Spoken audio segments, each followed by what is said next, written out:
Siapa yang merasa masih muda? Saya. Konon katanya usia muda sekarang sampai 70 tahun. Ada yang 69? Kamu masih muda. Oke.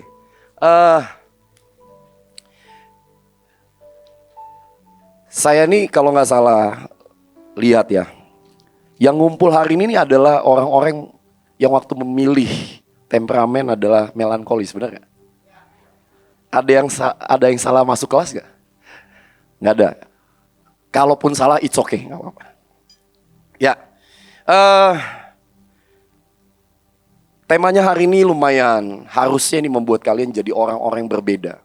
Mungkin bangunan basic dasar kita, kebetulan saya juga melankolis, ya, nggak tahu Kak Grace melankolis nggak ya? Wah, ada Kak Christian, wah. Kak Christian kayaknya bukan melankolis ini. Oke, nah hari ini kita mau belajar menjadi orang-orang yang punya endurance, tetapi juga punya fleksibel. Endurance itu apa ya? Daya tahan, long lasting. Ya, kalau kalian tahu baterai, saya ini nggak sempat siapin contoh-contoh gambar ya. Tahu baterai apa yang terkenal daya tahannya lama? Yang paling muncul pertama kali apa? Alkalin. Dulu awal-awal muncul Energizer, itu terkenal banget. Ya. Tapi ada baterai-baterai yang kayak model Eveready, ABC yang warna biru, itu ya cepet banget habisnya. Ya, zaman-zaman saya SD tuh ada Tamiya, tahu Tamiya? Zaman sekarang masih ada ya? Masih, oke. Jadi kalau pakai baterai yang cepat habis, baru di start nih, karena dinamonya itu kan mutarnya kenceng. Jadi kalau pakai baterai yang abal-abal, nggak jalan, udah selesai. Jadi harus pakai baterai yang modelnya mengandung alkalin. Nah, alkalin itu sebenarnya sejenis unsur apa ya, senyawa kimia. Jadi baterai yang punya alkalin itu baterai yang tahan lama. Makanya ada ABC alkalin, ada Eveready alkalin, ada macam-macam lah.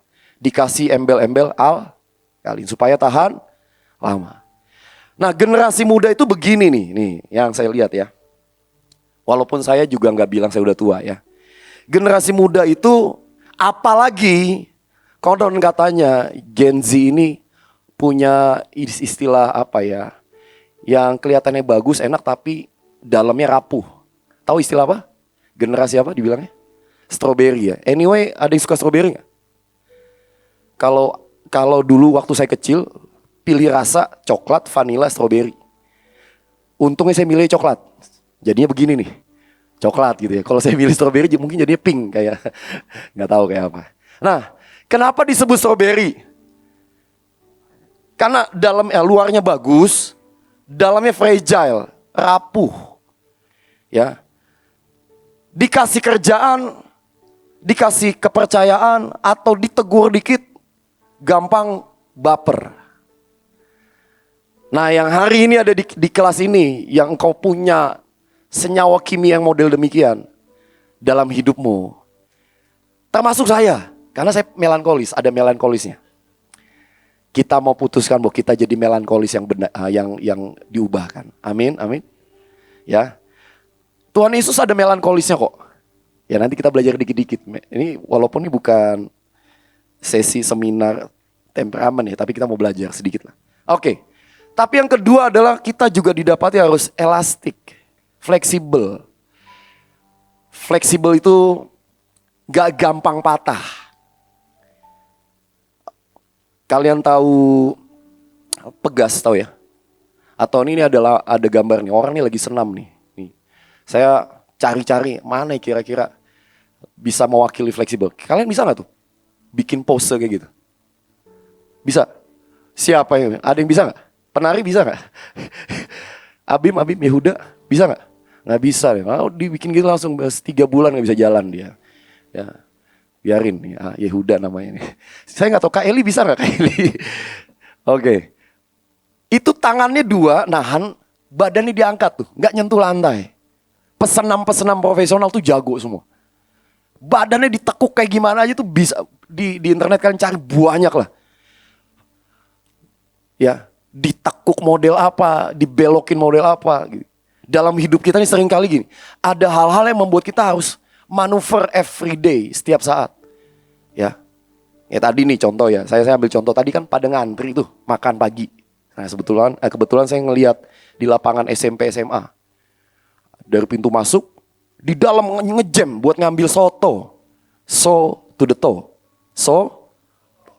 Lalu saya ngelihat. Nah waktu saya lihat gini. Ini kalau ngejam gini, yang udah selesai makan mau keluar gak bisa. Lalu saya mikir dong. Nah orang melankolis harus bisa mikir. Ya, menganalisis. Set. Ini ada helm kayak Iron Man gitu ya. Javelin. Give me solution. Oke. Enggak, ini Roh Kudus. Roh Kudus ini gimana ya? Oke. Saya ngomong sama panitia yang lain. Bisa gak kamu pindahin ini ke sini supaya yang di pintu masuk orang bisa keluar. Panitianya nanggep. Pesertanya butuh mengadaptasi perasaan. Saya udah ngantri nih dari sini. Cuma gara-gara masalah antrian soto, orang melankolis kadang-kadang bapernya bisa seminggu. WA gue gak dijawab gitu ya. Repot gak? Ya, kadang-kadang saya ketemu ya, saya ini kepala sekolah. Oh belum kenalan ya. Ada yang belum kenal ini. Maaf ya, saya pikir nih anak-anak Mahanaim gitu ya yang udah tahu. Oke, perkenalan. Nama saya Roy Millers, ada S-nya, plural, jamak ya. Ada banyak jadinya ya. Saya ini kepala sekolah SMK. Ada SMK Mahanaim gak sini? Oke, ada yang SMP kelas 9. Banyak. Saya open pendaftaran nih masuk SMK Mahanaim gitu ya. Saya kasih beasiswa, bonus pengurapan gratis. Haleluya gitu ya. Nah, seringkali saya ketemu anak-anak tuh gitu.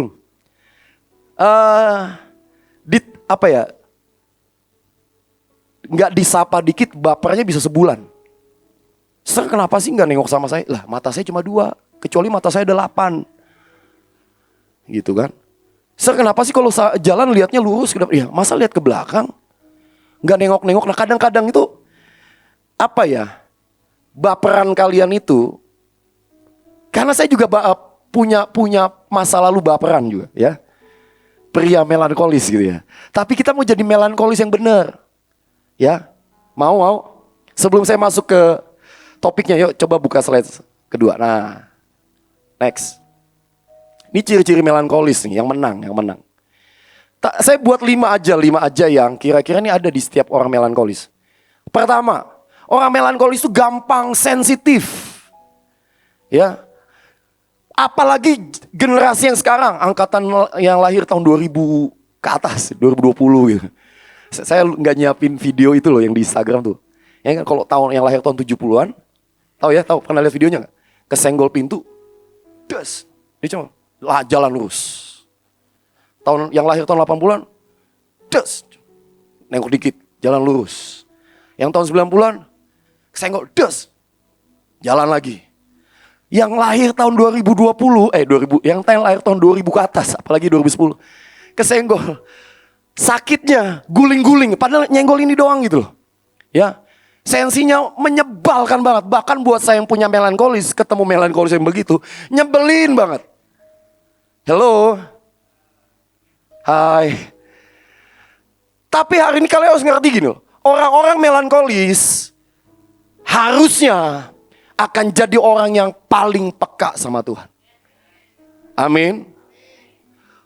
Bukan pekak. Tambahin kak. Atau pekak sama peka bedanya apa? Kalau peka sensitif, pekak itu tuli, congek. Kupingnya pekak gitu. Jangan ditambahin kaknya ya.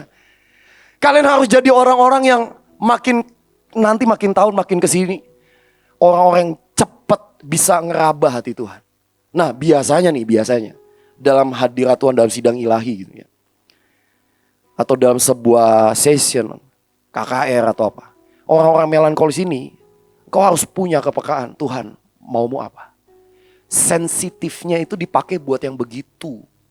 Bukan sensitif baper. Bisa ngerti? Anggap. Hello, anak-anak muda juga bisa kok peka sama suara Tuhan. Saya ini bukan orang yang lahir dengan karunia bisa dengar suara Tuhan. Ya. Tetapi saya bisa melatih perasaan saya. Dan saya memutuskan untuk perasaan saya tidak ngikutin apa yang saya mau. Tetapi apa yang Tuhan mau. Yang kedua. Nah ini dia nih. Ini ada mirip dengan poin pertama. Hidup karena mood, perasaan. Kalau bajunya miring dikit, gak berani tampil. Loh saya dulu begitu loh. Ya. Kemarin itu nih saya cerita dikit ini sebelum masuk ini. 2 hari lalu lagi persiapan, saya bantu ngangkat-ngangkat kasur lah segala macam. Celana saya kotor nih, celana panjang. Terus malamnya ada ibadah pergantian tahun. Saya lupa bawa celana panjang cadangan. Saya pikir saya harus pulang ke rumah. Udah jam 6 sore, ibadah mulai jam 9 malam. Di sini. Tanggal 31 malam. Saya pulang ke rumah kalau naik mobil, nyetir tuh kurang lebih 30 menit kalau lancar. Kalau nggak lancar bisa sejam. Belum baliknya.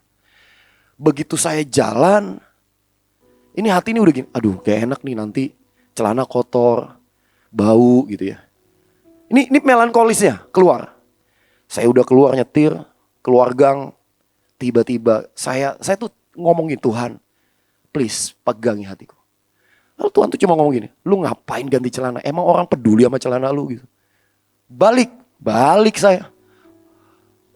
Gak ada yang tahu sampai akhirnya kalau saya gak cerita.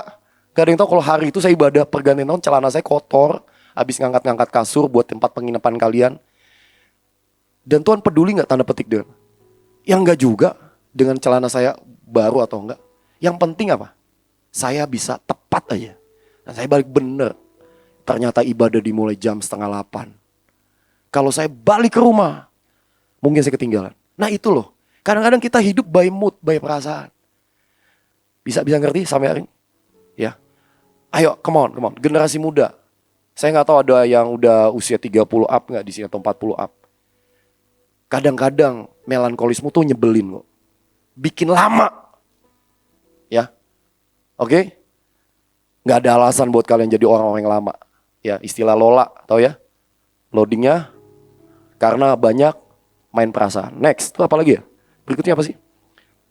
Dibilang apa?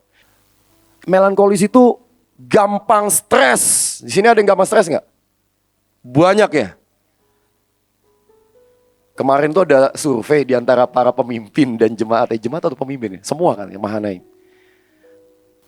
Salah satu pertanyaan gini. Kamu bahagia nggak? Saya jawab bahagia.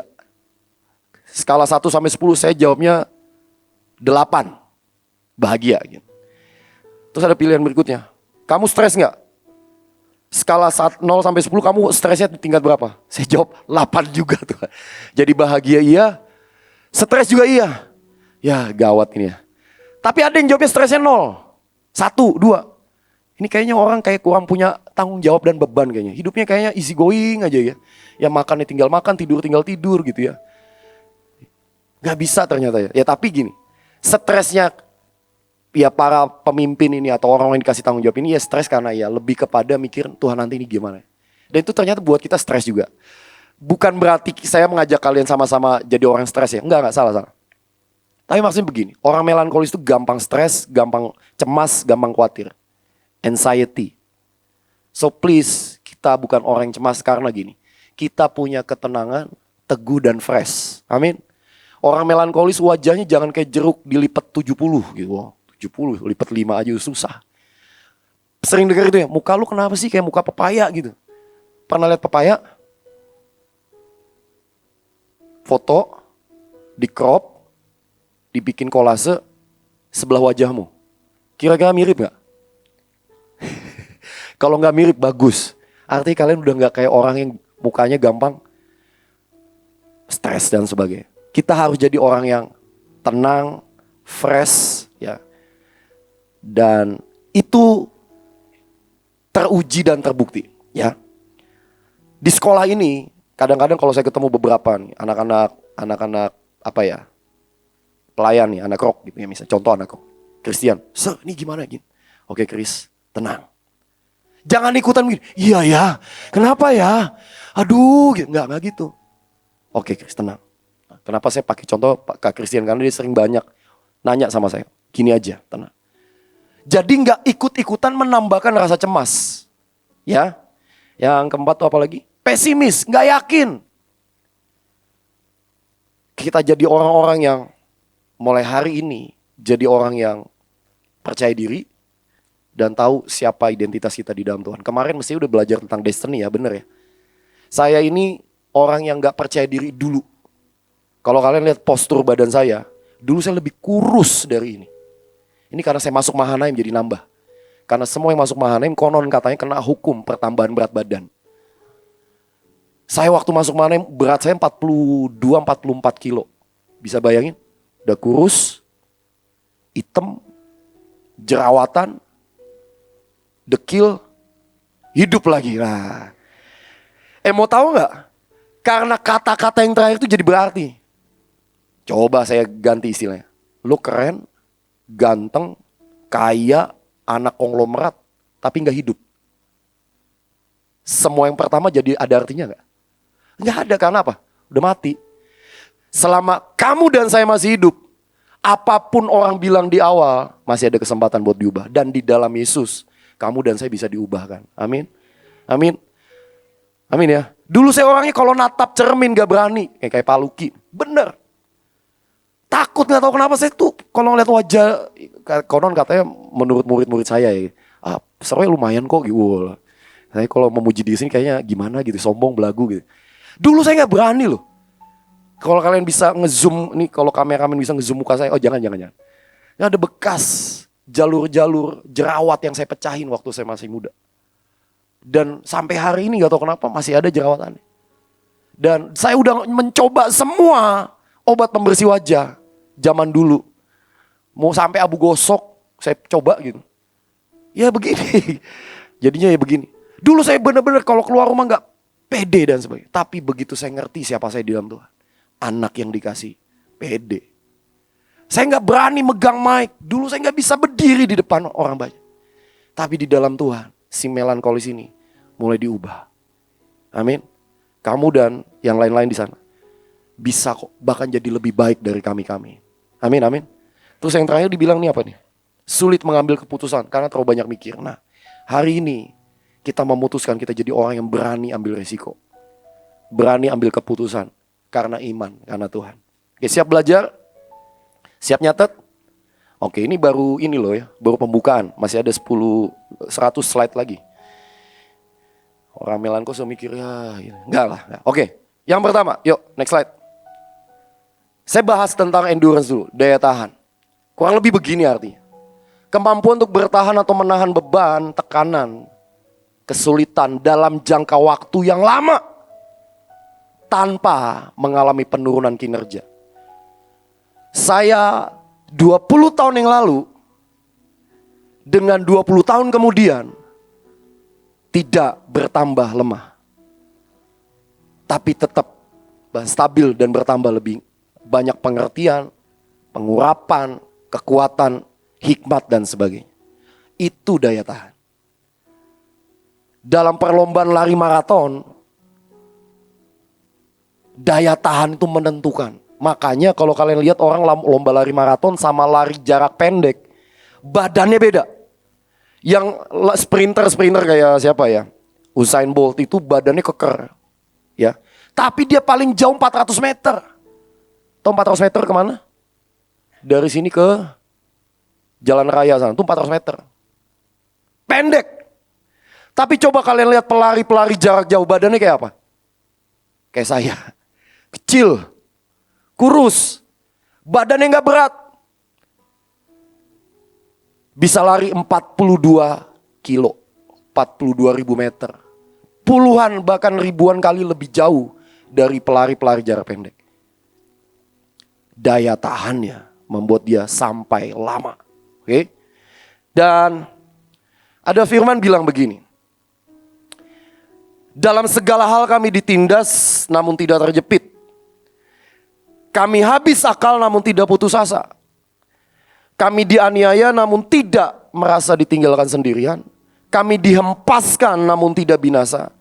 Kami senantiasa membawa kematian Yesus di dalam tubuh kami. Supaya apa? Kehidupan Yesus menjadi nyata juga dalam hidup kami. Guys, ke depan gak ada janji yang membuat, yang berkata gini, akan lebih mudah hidupin. No. Kehidupan mungkin akan bertambah sulit. Kalian tahu ya berapa hari sebelum pergantian tahun kan ada informasi gini. Pajak naik, betul ya? QRIS, yang biasa pakai QRIS. Gak tahu jadi apa enggak tuh. PPN naik dan sebagainya. Wah semuanya naik. Tiba-tiba muncul kekhawatiran dan sebagainya. Dan saya mau bilang sama kalian, mau kondisi apapun yang terjadi di depan, gak akan membuat saya terhempas. Amin, amin. Kalian akan jadi orang-orang yang lebih kuat nih. Saya dengar katanya tahun 2026 UN muncul lagi. Masih sekolah siapa di sini masih sekolah? Kira-kira 2026 kalian masih sekolah ada? SMP, SD, SMP, SMA? Banyak gak? Banyak ya? Konon katanya 2026 ujian nasional muncul lagi. Berita baik. Kenapa saya bilang berita baik? Katanya sejak ujian nasional dihapuskan, orang-orang mau kuliah ke luar negeri dari Indonesia susah. Karena gak ada benchmarknya, gak ada standarnya. Kenapa? Semua lulus-lulus aja, bener gak? Sejak ujian nasional gak ada. Menurut saya nih, saya guru nih. Belajar kalian standar gak? Standar. Di bawah standar gak? Di bawah menurut saya. Saya masih ingat ya tahun-tahun itu, saya gak tahu ya. Siapa yang masih ngalamin ujian nasional sih? Kalau di Mahanaim saya masih ingat banget. Hari itu, saya punya anak murid tinggal ngekos bareng sama saya. Dari 5 kali try out, puji Tuhan, gak pernah lulus. Sampai dia karena dari Kalimantan, saya lupa Kalimantan Barat kalau gak salah. Saya gak tahu dia nonton live streaming atau enggak. Karena dia ngekos sama saya, dia curhat. Sir, ya, manggil sir. Ya.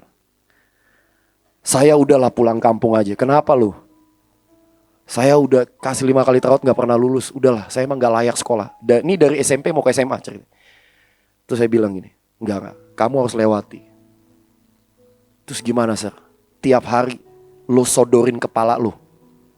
Sini, saya urapin. Kayak udah saya anggap anak saya. Tiap hari. Dia belajar segala macam. Dia udah lakukan tapi gak pernah lulus setiap kali try.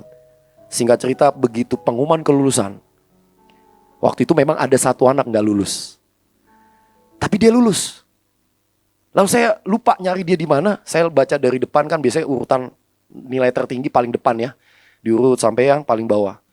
Tiba-tiba di tengah saya bolak-balik lembar pengumuman kelulusan. Di hati itu gini, coba cek nama anak ini ada di mana. Saya cari dari depan, gak ada. Tengah, gak ada. Lembar berikutnya gak ada. Terus Tuhan tuh kayak gini, kenapa lihat dari depan, lihat dari belakang gitu. Saya balik, saya lihat. Tahu gak, nama anak ini persis 1 tingkat di atas yang gak lulus. Shock. Tapi buat saya ketawa gitu. Gile Tuhan. Waktu saya tunjukin sama dia nangis gitu. Lu cuma 1 strip di atas yang gak lulus. Dan dia bilang, ini Tuhan, yes. Kamu lewati yang namanya daya tahan. Ngelewati yang namanya perjuangan iman. Gak gampang menyerah. Ya. Bahkan ada orang-orang yang, maaf nih, otaknya ngepas. Tau ngepas? Dapat KKM itu udah sebuah kemuliaan. Ngerti KKM? Jadi KKM itu adalah prestasi tertingginya. Karena biasanya jauh di bawah. Tapi engkau gak berhenti, gak menyerah dengan keadaanmu. Dan itu membuat kamu jadi orang-orang yang menang. Amin. Oke, next. Gimana supaya kita bisa jadi orang yang punya daya tahan? Pertama, mari mulai kenali Tuhan dan percaya sama rencananya. Maksudnya begini. Semua jalan pasti ada ujungnya, betul?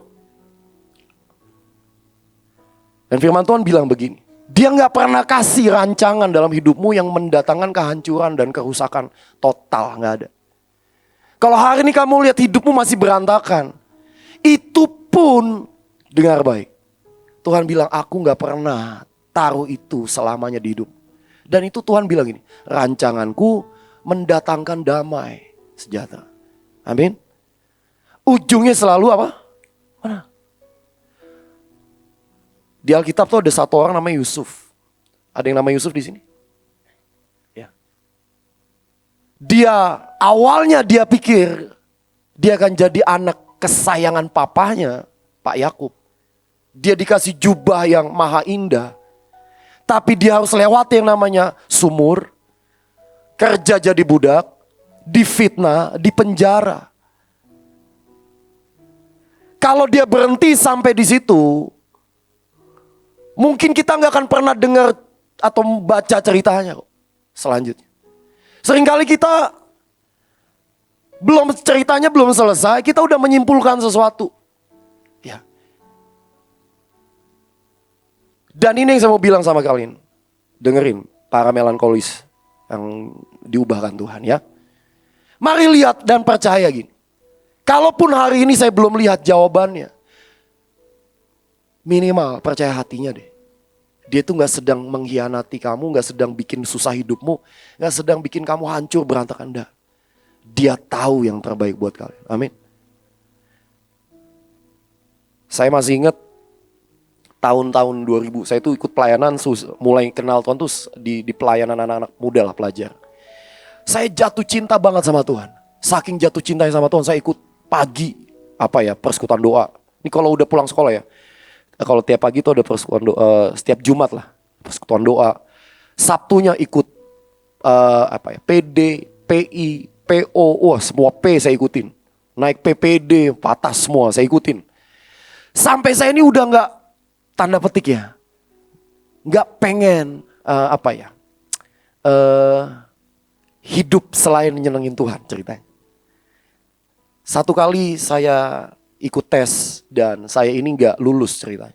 Udah nggak ada waktu belajar, tapi ini bukan buat dicontoh ya. Tapi saya mau cerita begini. Hari itu saya ikutin semua pelayanan tapi nggak belajar. Sehingga saya nggak punya waktu belajar cukup dan nilai saya drop dan saya nggak lulus SMPTN kalau sekarang. Saya lupa namanya apa kalau sekarang. Kalau dulu namanya UMPTN. Saya fail, saya nggak diterima di perguruan tinggi negeri dan saya nganggur setahun. Saya besar dari keluarga miskin dan saya pikir gini, satu-satunya cara buat saya punya masa depan adalah kuliah di PTN. Tapi saya mau bilang sama kalian, enggak. Dulu saya ini pengen jadi insinyur.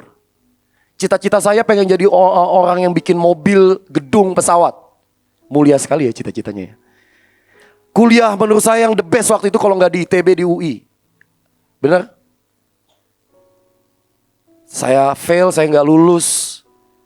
Papa saya ngusir saya dari rumah karena apa? Mana Tuhan yang lu sembah? Nggak nolong kamu kok. Buktinya kamu nggak lulus. Singkat cerita, setahun kemudian ada kesempatan buat kuliah, tapi di swasta. Ya, di salah satu universitas swasta terkenal zaman itu.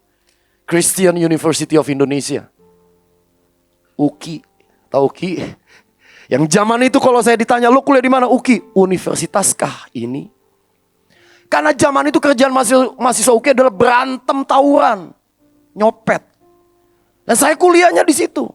Fakultasnya apa? Keguruan. Karena cuma itu yang ngasih beasiswa buat saya. Yang lain gak ada.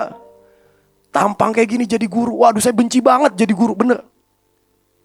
Dulu kan guru terkenal miskin, gak bisa jadi orang kaya, bla bla bla. Hari itu saya pikir ya udahlah Tuhan. Saya kenal Tuhan di SMA, saya kuliah tuh masuk masa-masa kegelapan lah ceritanya. Saya kenal semua dosa di situ. Karena beda banget dengan SMA ceritanya. Bebas waktu kuliah. Dan saya pikir ya udahlah cukuplah Tuhan. Dan saya udah gak mau, saya cuma bertekad lulus kuliah, saya kerjanya gak mau jadi guru. Saya pengen kerja di bank dan sebagainya. Pengen kaya. Singkat cerita, saya lulus. Dan sebelum lulus tuh saya ada kayak magang di sekolah. Waktu saya magang ngajar di sekolah gitu. Saya masuk ke satu SMA di Jakarta Pusat. Waktu saya mulai ngajar, ceritanya magang tuh praktek ngajar. Ada satu hari, satu kelas tuh gak dengerin saya. Ribut semua. Saya ngomel, saya marah, saya ngamuk, saya banting spidol. Saya ngomong ke semuanya. Karena saya ini gak suka jadi guru, sejujurnya hari itu saya cuma, ya udahlah, magang lah. Di singkat cerita saya ngomel sama mereka. Tahu nggak kalian nih, gayanya mirip-mirip kayak gini. Jangan mentang-mentang lo anak orang kaya, lo bisa semaunya menghormati guru dan enggak. Jangan karena kamu punya duit, kamu nggak menghargai orang yang ngajar di depan. Singkat cerita saya bilang itu. Dan saya ngomong sama mereka, saya lihat ribuan anak-anak Di perempatan lampu merah yang gak bisa sekolah karena gak punya uang. Jangan menyia-nyiakan kesempatan. Kurang lebih gitu. Singkat cerita, selesai magang sebulan kalau gak salah. Saya minta maaf sama sekolah itu, saya minta maaf sama anak-anaknya. Dan mereka bilang, Pak, kami juga minta maaf. Tapi terima kasih Pak, Bapak udah ngajarin kami nilai kehidupan. Saya bingung, model kayak gini gak suka ngajar loh. Jujur kalau mereka gak bikin masalah, mungkin ceritanya agak beda. Karena mereka bikin masalah, saya jadi ngamuk. Ngamuknya jadi khotbah. Dan itu pertama kalinya khotbah saya di sebuah sekolah. Dan pulang dari situ, di jalan tuh tiba-tiba ada suara berkata, mau gak kamu berdiri buat generasi ini? Saya nangis di jalan. Dan saya tahu itu Tuhan bawa saya balik ke panggilan. Dan hari itu saya memutuskan bilang, Tuhan bawa saya ke tempat, ke sekolah di mana orang-orang miskin, orang-orang kurang ajar, yang gak bisa dididik, bawa saya ke situ. Dan Tuhan bawa saya ke Mahanaim 20 tahun yang lalu. Sekarang 20 tahun kemudian. Dan kalau mau ditanya, memang saya gak bangun jembatan physically, saya gak buat mobil, saya gak buat pesawat. Tapi saya sudah buat jembatan buat banyak generasi muda. Dari yang gak kenal destininya sampai ketemu Tuhan. Dan itu ribuan jembatan ternyata sudah saya buat. Bukan fisik, tapi jembatan yang membuat mereka kenal Tuhan. Hari itu saya nangis. Tuhan, ternyata Engkau buat sebuah yang jauh dari apa yang bisa saya lihat.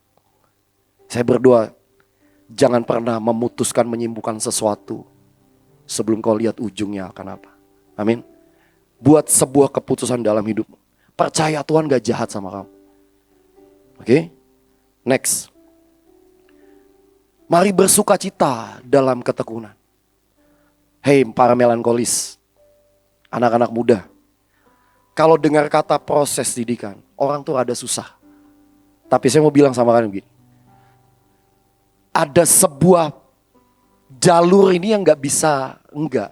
Kalau kalian mau daya tahan, kalian harus lewatin yang namanya suffering, penderitaan. Oke? Siapa yang suka menderita? Kalau kalian gak pernah menyukai, tanda petik, jangan cari-cari penderitaan sengaja gitu. Aduh, deritain saya dong, deritain saya, tiban saya. Enggak begitu poinnya ya. Ini ada tangga nih. Terus angkat dong. Ya terus kaki saya taruh sini. Jebret, penderitaan. Bukan, itu namanya konyol. Goblok itu namanya. Ya, bukan begitu anak-anak. Maaf. Bukan begitu saudara ya.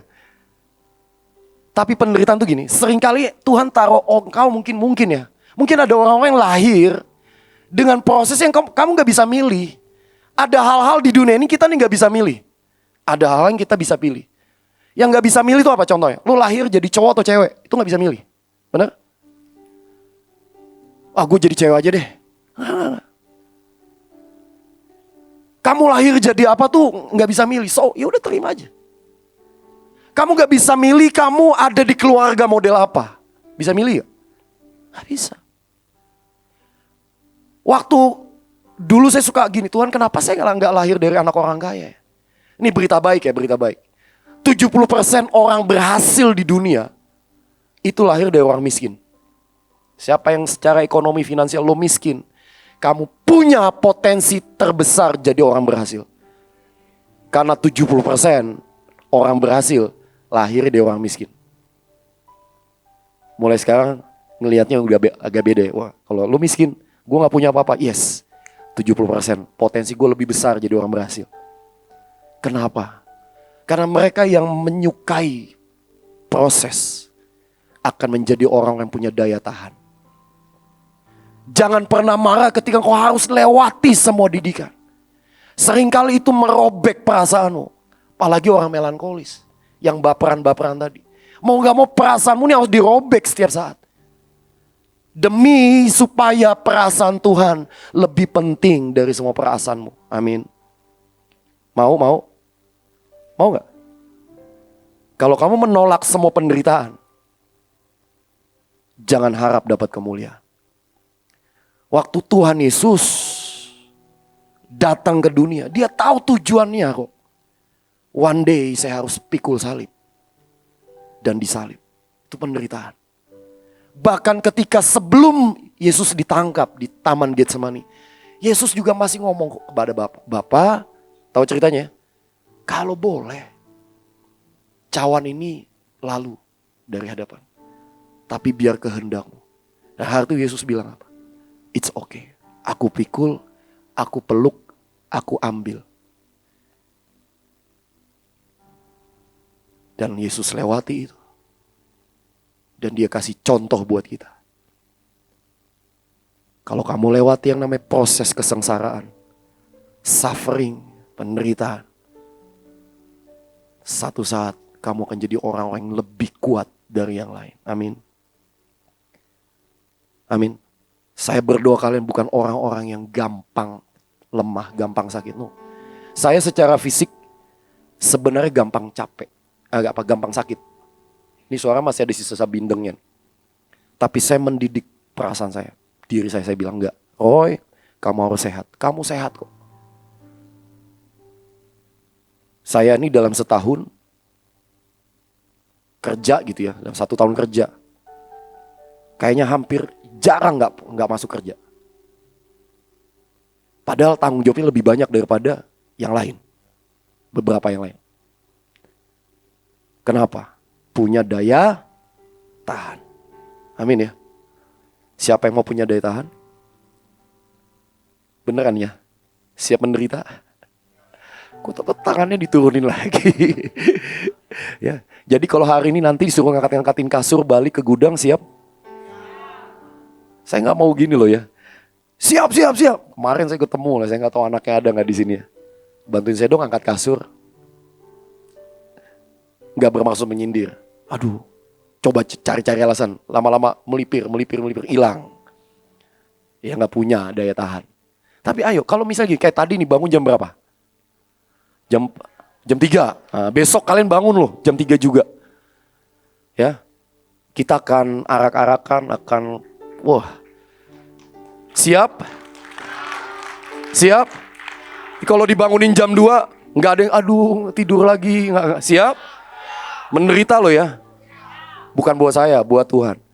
Kalian jadi orang punya daya tahan. Ini kalau saya beberapa kakak kalian ini kan biasa pelayanan ke luar negeri atau ke luar negeri, provinsi dan sebagainya. Nah, saya mau cerita nih, satu kali saya dapat kesempatan melayani ke daerah, tahu India? India itu, waduh, kalau makanan jorok banget dah, bener.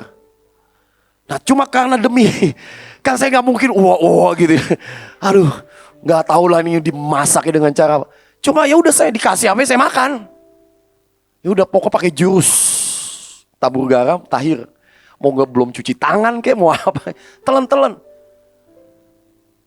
Kadang-kadang kalau kami ini lagi pelayanan keluar gitu ya, tidur itu cuma misalnya nih, nyampe home base itu bisa jam 12 malam, jam 4 pagi udah harus jalan, keliling seharian. Kadang balik lagi bisa jam 2 pagi, 3 pagi. Ini bukan kerja rodi sih, tapi saya mau bilang sama kalian ini, kalian harus punya mental, dikasih apa aja, yes sir. Ya, nggak komplain, no complain at all. Mau? Biar apapun yang ada di tanganmu didapati, mission accomplished. Setuju? Mau? Siap? Oke, next. Saya sampai jam berapa? Oh masih, ini sampai jam berapa ya? 10, setengah 10. Wah, bentar. Next, ada nggak banyak lagi. Untuk kamu punya daya tahan, yang ketiga adalah tanggalkan setiap beban dan dosa. Ada 2 ini nih, dengerin. Ada beban, ada dosa. Beban itu semua yang membuat perjalananmu gak bisa cepat. Menghalangi. Itu merintangi. Buang. Kalau kamu punya kebiasaan yang selama ini membebani, gak bisa bikin kamu jalan lebih jauh, buang. Saya bukan anti main game. Tapi dulu saya sangat suka main game online. Bukan game online ya game online di handphone. Zaman dulu sebelum ada Mobile Legend, sebelum ada PUBG, dulu ada yang namanya COC. Tahu COC gak? Tahu ya?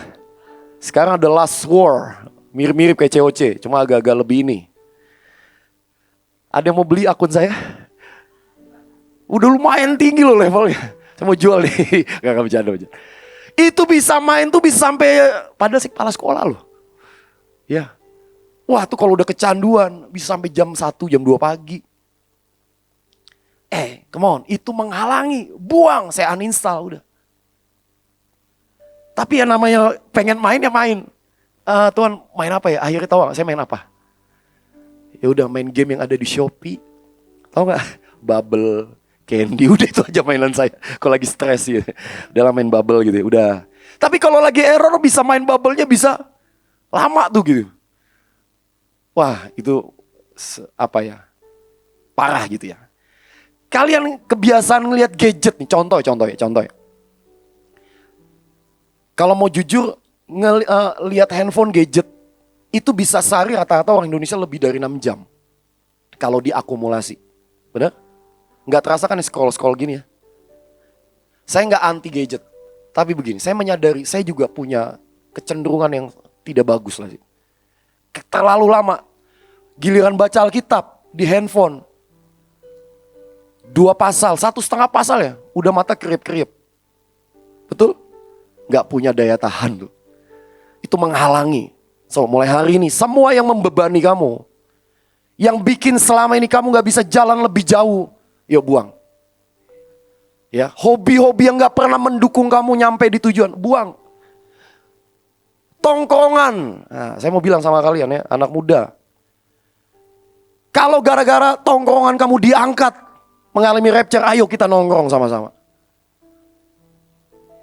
Masalahnya gak ada tongkrongan membawa kita. Coba nih ya, contoh ya. Lo nongkrong nih.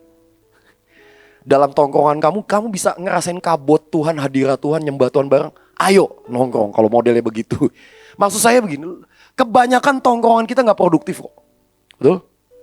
Yang kita gak punya perjalanan yang cukup jauh. Itu jadi beban. Kebiasaanmu yang gak pernah bikin kamu jadi lebih bagus. Buang. Amin. Mau? Pacaran yang enggak, oke. Lu ngomong pacaran ya kalian kayak gini. Kalau Tuhan bilang selesai dengan pacarmu ini, berani ya? Hello. Bener. Nanti jangan habis ini saya dikejar-kejar. Ini gara-gara kakak nih, saya putus. Kalau Tuhan bilang putusin hari ini, putus gak? Lu berani bilang putus karena lu gak punya kan? Kalau Tuhan bilang, ini ngebebani, buang. Maksudnya bukan dibuang, dilempar ke laut, bukan. Buang. Berani gak? Oke. Satu lagi dibilang dosa. Dosa tuh begini. Ini dosa nih bukan cuma sesuatu yang kelihatan kayak dosa mencuri, membunuh, berzina. Nah, enggak cuma itu. Tapi pengertian dosa salah satunya adalah waktu kamu tidak tepat sasaran.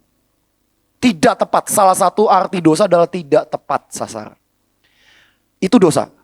Jadi semua yang gak tepat dalam hidupmu, itu dosa hitungannya. Buang. Apapun yang membuat hidupmu gak bisa tepat dengan tujuan Tuhan, buang. Hubungan, cara hidup, kebiasaan, buang. Tapi kalau kamu tahu nih, saya harus belajar dari orang ini, kejar. Kadang-kadang gini, kita ini lebih suka belajar dari orang yang kayak feel-nya sama dengan kita, bener? Semua orang juga bisa lah kayak gitu. Tapi kalau kamu harus belajar dari seseorang yang nyebelin banget. Dan Tuhan bilang, belajar dari orang, belajar. Karena bukan perasaan kita yang penting, tapi perasaan Tuhan. Amin. Oke. Masuk ke poin yang kedua. Elastis. Nah.